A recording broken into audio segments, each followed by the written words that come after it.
Welcome to Talk Treatises. I'm your host, and today we are doing something a little bit different for our deep dive. Yeah, quite a bit different, actually. Right, because usually on this show, we are cracking open the established heavyweights of military philosophy. You know, we look at Clausewitz, we look at Sun Tzu, maybe Jomini if we're feeling particularly technical. But yeah, classic theoretical manuals. Exactly. We usually look at the theory first, and then we try to apply it to history. But today, we are running a simulation. We are taking a primary source that is almost never read as a strategic manual, and we're going to treat it exactly like one. It is a really fascinating pivot for us. We are looking at a text composed of the collected correspondence and recollections of General Robert E. Lee. And the premise here is unique because he never actually wrote a memoir. No, he didn't. He famously refused to write his own version of the conflict. He didn't sit down and write a how-to guide on command or grand strategy. Right, so we don't have his on war. Exactly. What we have instead are letters to his wife about socks, letters to his kids about cats, and all this official correspondence about the absolute lack of basic rations. And that is our mission today. We are going to analyze this text not as a biography. And I want to be very clear for you listening right off the bat, we are not looking at this as a piece of mythology. No, not all. We are stripping away the statues and the politics. Yeah. If there's politically charged content in the sources, and obviously given the era there is, we are not taking sides or endorsing any viewpoints. We're just impartially reporting on the content provided in the text to extract the ideas. Exactly. We're looking at the ink on the page to extract the strategic doctrine from these personal and professional letters. Because when you read them, and they span all the way from the Mexican War in the 1840s, right through the 1860s and into the Reconstruction era, you start to realize you are reading a treatise on the burden of command in its rawest possible form. Precisely. If we treat this as a manual, it really is a manual on how to manage asymmetrical warfare. It is a guide on how to handle the psychology of a starving army, how to navigate the friction of a government that simply cannot support you, and perhaps most importantly, how to transition a society from a state of total war back to absolute peace. The strategic landscape covered in this text is just wild. You go from the height of tactical success to the crushing reality of logistical failure. I mean, half of this text seems to be about shoes. Or blankets, and that right there is the thesis statement we really need to start with. Okay, lay it out for us. If there is a distinct doctrine revealed in these letters, it is that true strategy at the operational level does not lie in map maneuvers. Right. It's not just moving blocks around a table. Exactly. Everyone knows the flanking movements. Any competent general knows about envelopments. But the text argues over and over that strategy actually lies in the moral composure of the commander. It lies in the rigorous husbanding of incredibly scarce resources. And it is about the absolute submission to duty over personal ambition. Duty. That is the word that anchors the entire text. It just appears constantly. So let's go back to the beginning to see where that concept is forged, because the text opens way before the major conflict.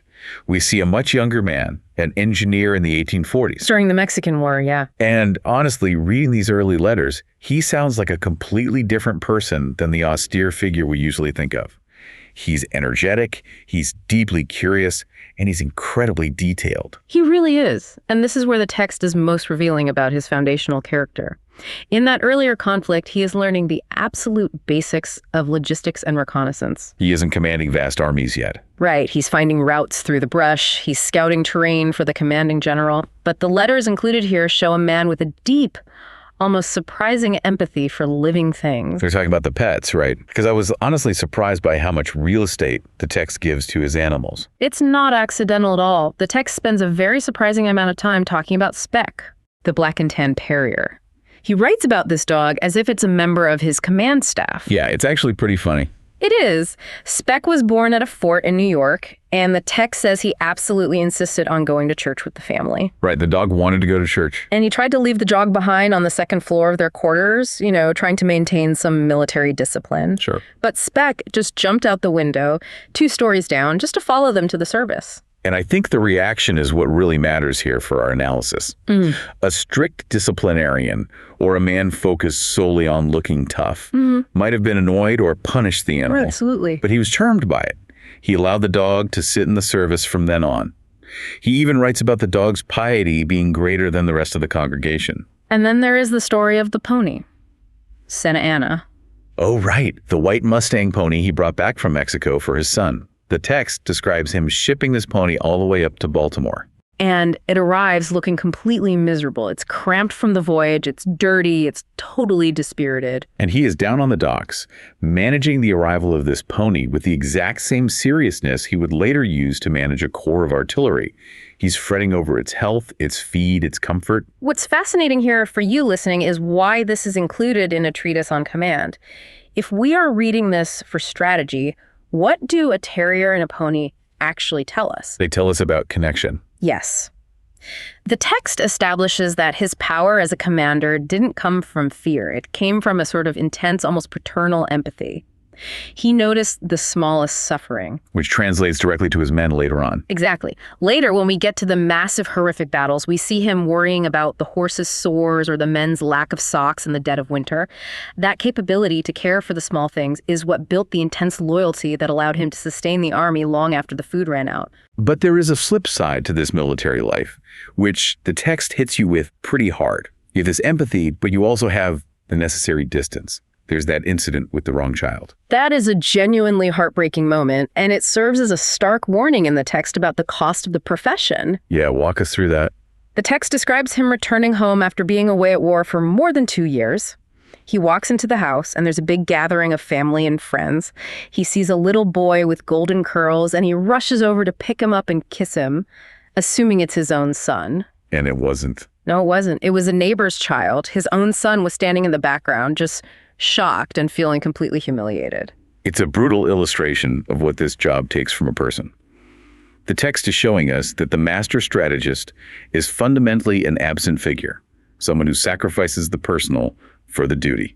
He missed the childhoods of his own kids to secure the borders of the state. It perfectly sets up the tragedy that comes later. He sacrifices everything for a system that eventually asks him to destroy it. Which leads us nicely into the superintendent phase at West Point. The text moves us into the 1850s. He's running the military academy. He's tightening the discipline. He's improving the curriculum. And then we get this massive flashpoint, the John Brown raid at Harper's Ferry. Right. He is sent to suppress it. And what's interesting for our strategic analysis is his reaction in the letters. He doesn't view it just as a local riot. Not at all. The text says he viewed it as a symptom of a much larger disease in the nation. He explicitly calls it an attempt to excite a servile war. He sees the massive violence coming. He absolutely does. He senses the structural fracture in the country long before the first major battles happen. And this brings us to the moment of absolute crisis, 1861. The text includes the letters surrounding his resignation from the United States Army. This is the pivot point of the whole text, and arguably of that entire century of history. It is the defining moment of this doctrine we are extracting. We really have to analyze the argument he makes in the text carefully here because it's so central. He is offered the supreme command of the army. The top job. The text says this offer came through an intermediary at the direct instance of the president. The ambition of a lifetime. The position that literally every professional soldier dreams of holding. And he declines it. Says no. The text gives us his specific reasoning in letters to his sister and colleagues. He argues that he could not take part in an invasion of his native state. So let's really unpack this for the listener. He's not arguing about overarching politics or economics in these specific letters. He's not writing a treatise on the various institutions of the time. Right. He's arguing about the nature of the compact and the hierarchy of his own loyalty. Correct. The text presents duty as a binding force that is completely superior to ambition. He actually accepts the status of a revolutionary. He uses that specific word in the correspondence. But only because he views the invasion of his home state as a violation of the original agreement between those states. He says in the text that he has not been able to make up his mind to raise his hand against his relatives, his children, his home. It's a decision based entirely on proximity. Loyalty to the immediate community over the abstract concept of the larger nation. It feels almost like an ancient or feudal concept of loyalty. Loyalty to the land and the kin rather than the flag. Exactly. And once that decision is made, the text shifts gears instantly. He goes from a peacetime administrator to a man conducting a very difficult, very modern war. And this brings us to the second part of our analysis, which is the doctrine of asymmetrical warfare.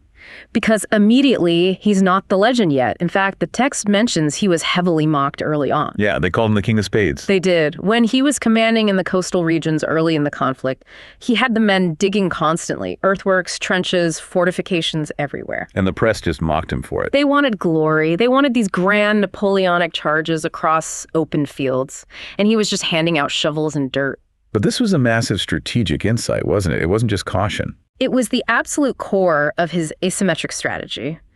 The text reveals that he recognized extremely early on that his side could never match the opponent in open attrition. They just didn't have the numbers. They didn't have the numbers, they didn't have the guns, they didn't have the industrial base. So fortification becomes a massive force multiplier. If you dig in, one man in a trench can hold off 3 or 4 attacking him. Exactly. He was preparing for a brutal, defensive, entrenched war long before anyone else realized how necessary it was. He was anticipating the stalemate tactics of the 20th century 50 years early. But he didn't just stay on the defensive forever. The letters cover the period of what we might call the offensive-defensive. We're talking about those massive mid-war battles. And this initially seems like a contradiction to the digging. He digs in, but then he launches these incredibly wild, risky attacks. It seems like a contradiction, but it's actually a necessity of being the weaker power. This is where the psychology of the commander really comes into play in the text. How so? The letters show he was willing to take extreme risks, like completely splitting his forces in the face of a vastly superior enemy. Which violates every classic military rule. Completely. But he did it because he understood the moral ascendancy his army held at that specific time. He knew the opposing commanders were overly cautious. He was playing the man, not just the board. Right. He knew that if he just sat still behind his dirt walls forever, the opponent would eventually just crush him with sheer mathematical weight. So he had to move. He had to be aggressive to constantly disrupt their planning cycle. There's that famous moment mentioned in the text during one of the major winter battles. He's watching the battle unfold, watching the opposing waves being mowed down by his artillery from behind a stone wall. And he turns to his staff officer. And he says, "It is well that war is so terrible, or we should grow too fond of it." It's a deeply chilling insight. The text shows a man who is professionally excellent at orchestrating destruction, but personally horrified by it. He never loses sight of the human cost. Never. He understands the profound seduction of power and violence, and he explicitly warns himself against it in that very moment. Speaking of human cost, we have to talk about logistics. Because if you are reading these letters hoping for grand, sweeping descriptions of flanking maneuvers, you are going to be severely disappointed. Oh, totally. But if you want to know everything there is to know about shoe leather, this is absolutely your book. That is the ultimate limit of strategy right there. The text is completely dominated by the lack of shoes, the lack of blankets, and the lack of basic rations. There are letters where he is writing to the government saying, essentially, I cannot move the army because the men are barefoot. You can have the most brilliant tactical mind in human history, but if the soldiers literally cannot walk, you can't flank anyone. There's a really specific letter where he talks about his own dinner. Yes, he writes about dining on cabbage boiled with a little salt. Just that. And there's another anecdote where he refuses fresh eggs. He refuses them because he insists they be sent to the sick and wounded in the hospitals. This isn't just false modesty, though, is it? This is a core part of his command presence. It's vital. The text strongly implies that his major invasions into northern territory were driven as much by the sheer necessity to feed the army as by any grand military goal. He had to get them out of their home territory because it was just eaten clean. The fences were burned for firewood, the crops were gone, the livestock was gone. He was moving the army just to find food. That completely changes how you understand the strategy. It wasn't just about conquering territory. It was about survival. It was essentially a giant armed foraging expedition. Which brings us to the massive turning point in the text, the high watermark battle. Now, the text here is fascinating because we get his own personal postmortem in his letters. And he doesn't blame the troops. Yeah. He doesn't blame his subordinate commanders, which actually became the major fashion later among writers trying to protect his legacy. Right. The post-war myth makers blamed everyone else. But in his actual letters, he admits the loss was occasioned by what he calls a combination of circumstances. But he specifically highlights the lack of intelligence. He does. He says the battle was commenced in the absence of correct intelligence because of the cavalry's absence. His lead cavalry commander was gone. Exactly. He was essentially fighting blind. He stumbled into a massive meeting engagement without knowing where the enemy's main body actually was. And the text shows the immediate aftermath of this realization. This is a crucial moment that I think a lot of people completely forget. He actually tried to quit. He writes a letter to the president offering to resign his command. He argues in the text that a younger, abler man might inspire more confidence in the troops than the public. He complains extensively of his own physical limitations. He was suffering from severe rheumatism, possibly heart trouble. He felt he just couldn't be everywhere along the battle line anymore. He writes, I sensibly feel the growing failure of my bodily strength. But the president refuses the resignation. Refuses it outright. Which firmly establishes him in the text as the indispensable man. There was simply no one else who could hold the confidence of both the army and the politicians. So he is forced to just carry the burden. He is essentially trapped by his own competence. And this leads directly into the really grim phase of the text. Yeah. The final years of the war. The hammering phase. The tone of the letters changes dramatically here. It becomes so much darker, much more desperate. He clearly recognizes what the opposing general is doing. He recognizes the strategy of total attrition. He literally calls it hammering. And the text reveals a terrible strategic trap.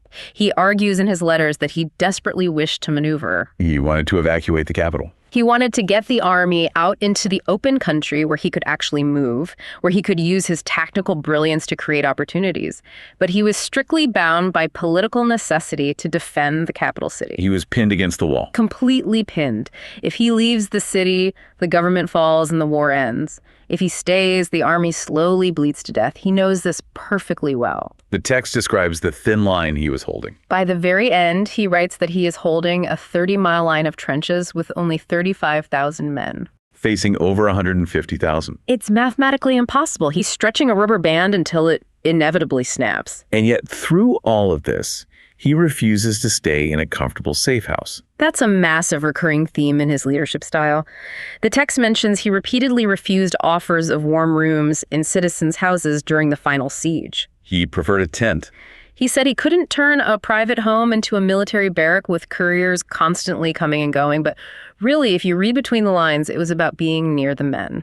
He stayed totally accessible, despite his age and his illness. He wanted the lowest-ranking private in the freezing mud to know that the commanding general was sleeping out in the weather, too. So we reach the end of the conflict. This is arguably the most important part of the entire treatise. The surrender as an act of statecraft. It absolutely is. The text describes the final moment when he realizes he simply cannot cut his way out of the encirclement. He has a conversation with one of his colonels. He asks him, is it right to surrender this army? And he knows exactly what the public and the politicians will say. He says, I know they will say hard things of us. He knows his personal reputation might be completely destroyed. He knows he might personally be hanged for treason. But he decides that the only question that matters is it right? And if it is right to stop the useless slaughter of his men, he is willing to take the total responsibility for that decision. Because there was another option on the table, wasn't there? The guerrilla option. The text alludes to this very clearly. Some of his youngest, most aggressive subordinates suggested just dispersing the army into the woods. Melting away into the mountains to fight a partisan war. Take the small arms, go into the hills, and just fight on for another 20 years. And he shuts it down immediately. Absolute, unequivocal veto. He tells the men to return to your homes and become good citizens. This is the ultimate moment of statecraft in the text. He realized that a prolonged guerrilla war would completely destroy civil society. It would turn his homeland into a savage wilderness of warlords and endless military occupation. It would mean the total, irreversible destruction of the very culture he had been fighting to preserve. He deliberately chose military defeat over societal anarchy. That is a profoundly difficult strategic choice. He pivots instantly from a strategy of military independence to a strategy of sheer survival for the society itself. Exactly. And that brings us to the post-war era in the letters. The text follows him as he becomes the president of a small college. It's such a jarring shift when you read it. He goes from commanding the most famous, lethal army on the continent to suddenly worrying about college students' algebra grades. But the text shows he treated it with the exact same gravity. He saw education as the literal only means of recovery for the region. He believed the young men had been raised entirely on war and violence, and they desperately needed to be retrained for peace. And he was turning down massive amounts of money during this time, right? Oh, huge money. The text mentions lucrative offers from insurance companies, just to use his name, offers of massive country estates overseas. And he refused them all. He accepted a very low-paying college job because he fundamentally wanted to be useful. He writes that he has a self-imposed mission to help the youth of the country. I really want to talk about his policy of silence. We see this in the letters repeatedly during these final years. He refuses to give press interviews. He refuses to write his memoirs to correct the historical record, even when other generals are writing books blaming him for things. This is his argument for patience. He writes that engaging in public controversy would only keep alive the fires of hate.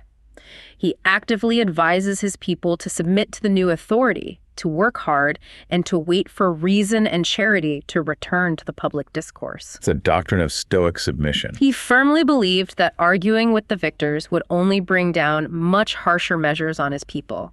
He essentially ordered his entire region to shut up and get back to work. And his management style at the college is, well, it's very him. It is. The text highlights his absolute obsession with punctuality, the early hours. He knew every single student's grade. He knew all their conduct records. He issued these general orders for the campus that were phrased as very polite requests. Yet the text notes that no student ever dare disobey them. He commanded the entire campus by sheer moral force. The students deeply revered him, but they were also utterly terrified of disappointing him. We also get a really wonderful glimpse of his domestic life in these later letters, which operates as a sort of micro-strategy. I loved the farming letters. He writes to his sons, who are trying to get the family farms working again, and he's giving them incredibly detailed instructions on crop rotation, On using limestone for the soil, on the absolute necessity of not incurring debt. He treats the family farm with the exact same logistical rigor he used to run the army. He's telling them how to manage labor, how to manage the soil. It's all pure resource management to him. And the cats. We definitely have to mention Thomas the Nipper. The text includes these great playful letters about the family pets. Thomas the Nipper, who was so named because he nipped the rats in the barn. And the learned pig. It shows a very warm, playful humor that the standard history books usually completely miss. He wasn't just a stern marble statue. He was a dad trying to cheer up his family in the aftermath of a total disaster. It really humanizes the austerity of his public image. But there's also a lot of physical pain there in the end. The text mentions his rapidly declining health. Severe rheumatism, the heart trouble, but he bore it essentially without complaint. There's a really beautiful anecdote in the text about his famous horse, Traveler. Oh, right. He is on a canal boat or resting near a river at some spa trying to recover his health. He just gives a sharp whistle. And Traveler, who is being held by a crowd of admirers nearby, hears the whistle, pricks up his ears, and just comes running right to him. It's the enduring image of the text, the old broken man and his war horse finally at rest. It is. And the text ends with his death. His last words, according to the accounts in the text, were, "Strike the tent." He was back on the campaign trail in his own mind at the very end. He was moving the headquarters one last time. Okay, this is where we need to shift gears for the final segment. We've analyzed the text. We've extracted the doctrine of command. Now, let's play with the concepts a bit. It's time for our thought experiments. Disclaimer time for the listeners. These following scenarios are hypothetical explorations of strategic concepts derived purely from the text. We are entering the realm of what if for educational and entertainment purposes only. We are not trying to rewrite actual history, but we are stress testing the strategies we just spent the hour discussing. So experiment number 1, the guerrilla option. Right. The asymmetric continuation. We touched on this briefly, but let's really game it out strategically. What if he had not surrendered when cornered? What if he had taken the advice of his artillery chief to disperse the men into the mountains? If we look at the text, his calculation was that this would result in the savage degradation of the population, but purely strategically. The opposing army would have been completely bogged down. Imagine a decades-long military occupation. The mountain ranges there are absolutely perfect for a sustained insurgency.